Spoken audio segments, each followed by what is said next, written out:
गुरुर्ब्रह्मा गुरुर्विष्णू गुरुर्देव महेश्वरा गुरु साक्षात् परब्रह्म तस्मै श्री गुरवे नमः.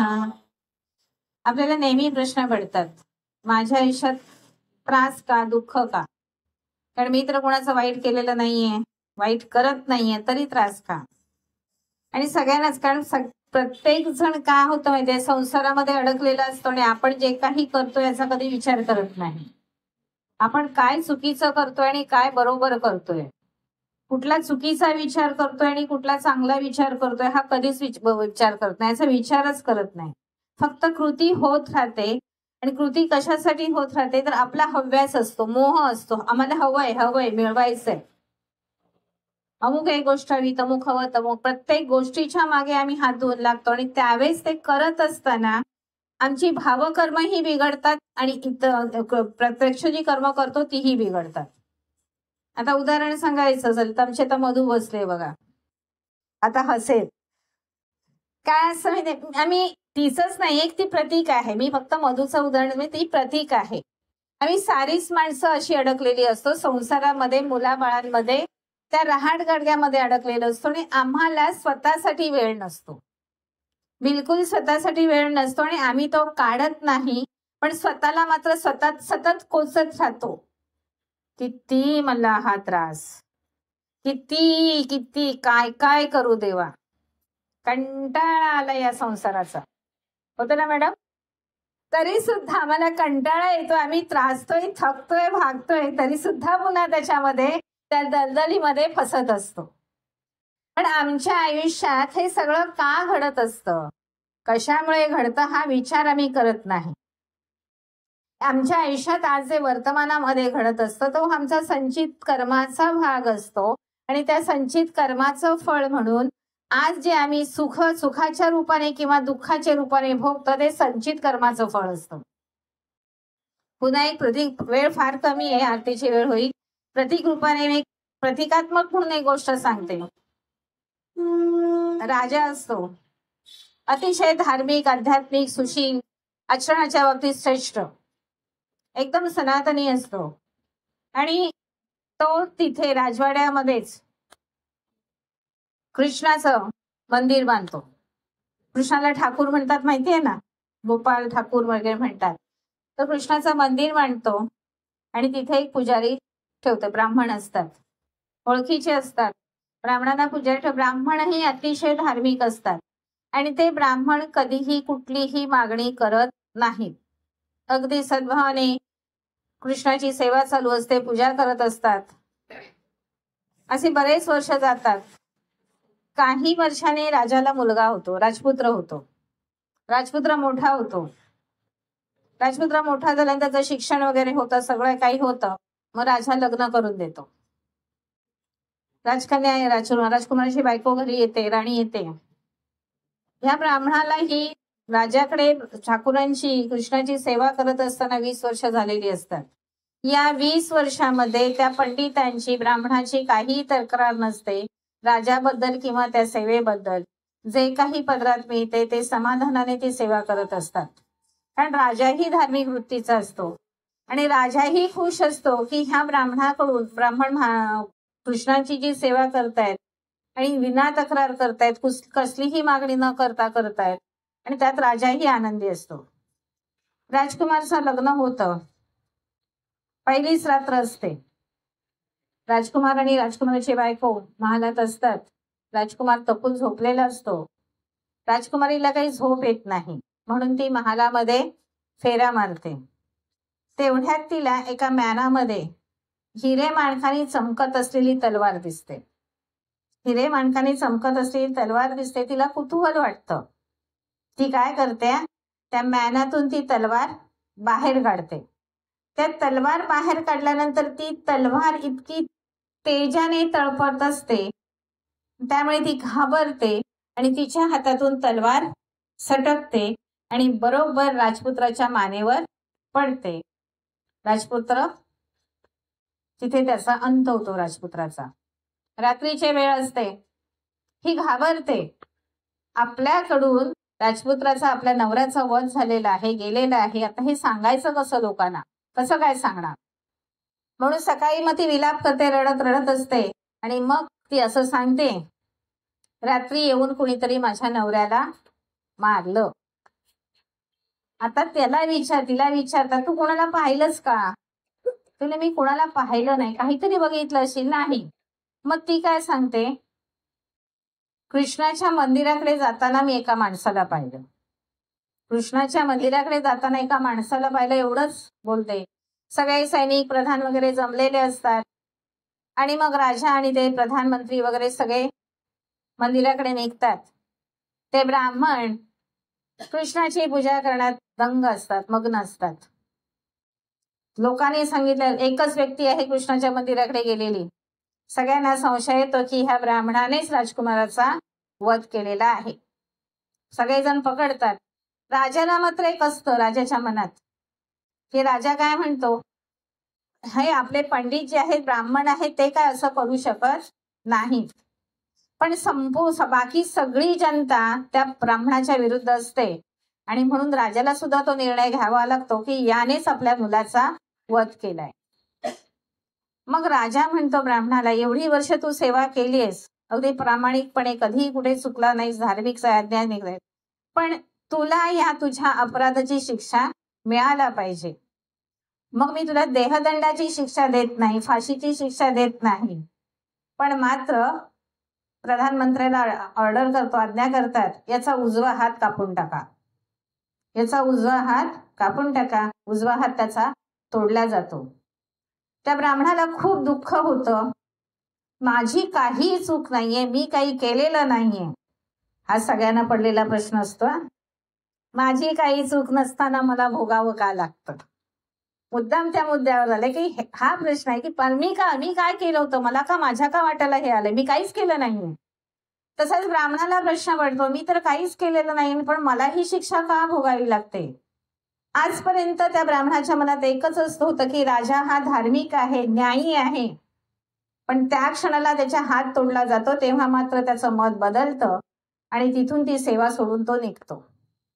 की राजा धार्मिक नाहीये, राजा न्यायी नाहीये, म्हणून तो निघतो. पण त्याचा प्रश्न एकच पडलेला असतो, माझी काही चूक नसताना मला ही शिक्षा का मिळाली.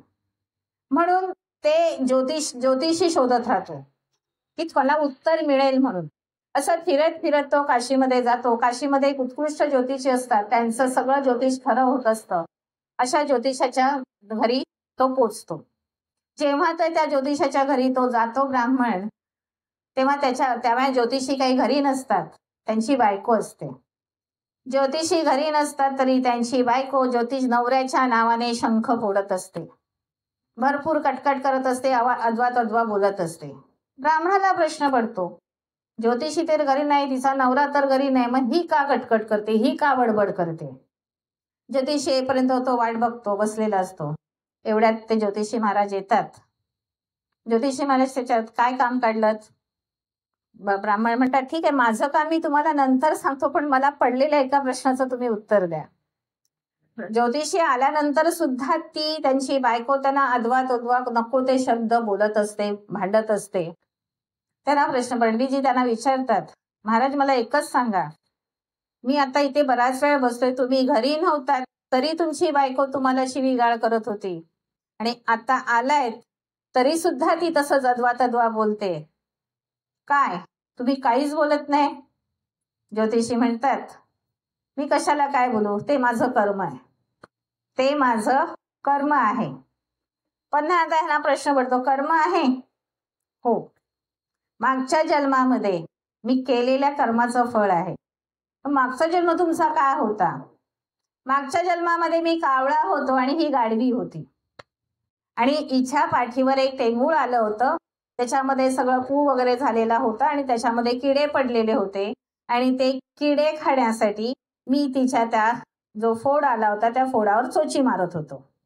त्यामुळे तिला यातना होत होत्या, वेदना होत होत्या आणि एक वेळ अशी झाली तिला खूप त्रास होता आणि तिचे बरोबर ते पूर्ण तिच्या शरीरामध्ये ते भिनलं होतं आणि त्यावेळेस मी चोच मारत असताना माझी चोच त्या हाडामध्ये अडकून राहिली. खूप वेदना झाल्या तिला मग असं करत ती गाढवी गंगेमध्ये जाते, निघा गेली. तिच्या पाठीवर मी बसलेलाच होतो, कारण चोच अडकलेली होती. आणि त्याच वेळी गंगेला इतकं जोरात पाणी आलं आणि दोघेही आम्ही बुडून मेलो. मी हे कर्म मुद्दाम केलेलं नव्हतं. माझं खाणं होतं, मी खायचं होतं, घेत होतो, पण त्याच्यातून तिला वेदना होत होत्या आणि माझ्याकडून हे वाईट कर्म घडलं. या जन्मामध्ये ती ब्राह्मण झाली आणि मी ज्योतिषी झालो. परंतु त्यावेळेचं हे केलेलं कर्म, तिला दिलेला यातना आज ही तिच्या शब्दातून मला परत करते आहे. बरं, तुम्ही का आलात ते सांगा. जेव्हा पंडित म्हणतो, सगळी हकीकत पंडित त्यांना सांगतात. मला माझ्या प्रश्नाचं उत्तर हवंय. मी काहीही केलेलं नसताना माझा हात राजाने तोडायला का सांगितला? ज्योतिषी इतके आध्यात्मिक लेवलला असतात की त्यांना प्रत्येक येणाऱ्या व्यक्तीचा मागचे जन्म दिसत असतात. तेव्हा ब्राह्मणाला म्हणतात, हे सुद्धा तुझ्याच कर्माचं फळ आहे, दुसरं कोणालाही तू दोष देऊ नकोस. तर मी असं काय केलं होतं? तेव्हा ज्योतिषी म्हणतात, मागच्या जन्मात तू माणसाचा जन्म होता. ती राजकुमारी गाय होती आणि राजकुमार हा कसाई होता. राजकुमारी गाय होती आणि राजकुमार हा कसाई होता. हा कसाई त्या गायीच्या मागे लागला होता आणि गाय पळत होती आणि पळत पळत ती जंगलामध्ये गेली. आणि त्याच वेळी त्या रस्त्यामध्ये तू उभा होतास. तो कसाई आला, त्याने तुला विचारलं, गाईला पाहिलंस का, कुठे गेली? तेव्हा तू काही बोलला नाहीस, पण ह्या उजव्या हाताने मात्र दिशा दाखवलीस तिकडे गेली म्हणून. असा हात फक्त दाखवलाच तिकडे गेली म्हणून. मग कसाई त्या गाईच्या मागे जातो, गाईला मारतो. एवढ्यात काय होतं, जंगलामध्ये असलेले वाघ येतो आणि त्या दोघांनाही मारून खातो. तर तुझी शिक्षा कुठली आहे? राजकुमारीच्या हातून राजकुमाराचा वध का झाला?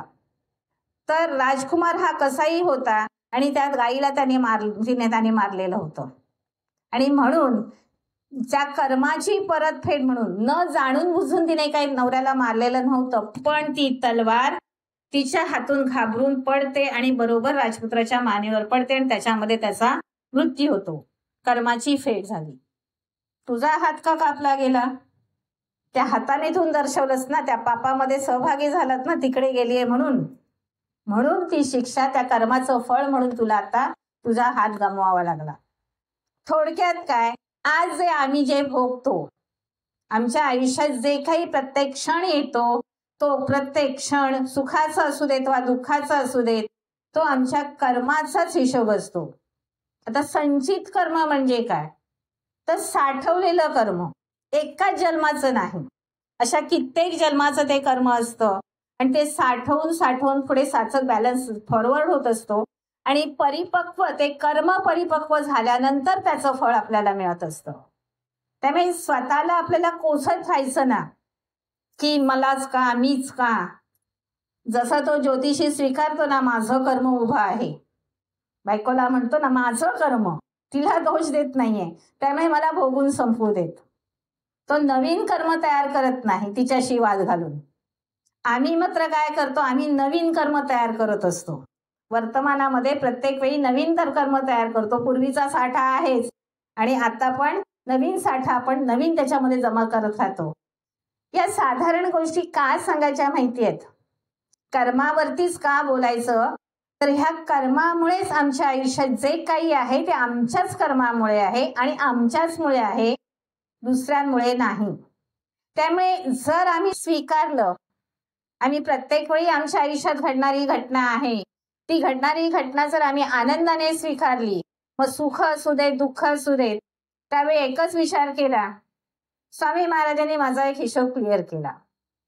ते स्वीकारायचं आणि म्हणायचं, महाराजांनी माझा एक हिशोब क्लिअर केला, तर आपल्याला कुठल्याही गोष्टीचं दुःख होत नाही. हे एक स्वीकारायला महाराजांनी हिशोब क्लिअर केला असं आपण वरवर म्हणून उपयोग नाहीये, तर आतून म्हटलं आणि तिथेच विषय संपवला की आपल्या कर्माची सांगता झाली आणि मग आपण सुखी जीवन जगायला मोकळे होतो. महाराज श्री स्वामी समर्थ, जय जय स्वामी समर्थ. श्री स्वामी समर्थ जय जय स्वामी समर्थ श्री स्वामी समर्थ जय जय स्वामी समर्थ श्री स्वामी समर्थ जय जय स्वामी समर्थ महाराज श्री स्वामी समर्थ जय जय स्वामी समर्थ श्री स्वामी समर्थ जय जय स्वामी समर्थ महाराज श्री स्वामी समर्थ जय जय स्वामी समर्थ श्री स्वामी समर्थ जय जय स्वामी समर्थ महाराज श्री स्वामी समर्थ जय जय स्वामी समर्थ श्री स्वामी समर्थ जय जय स्वामी समर्थ।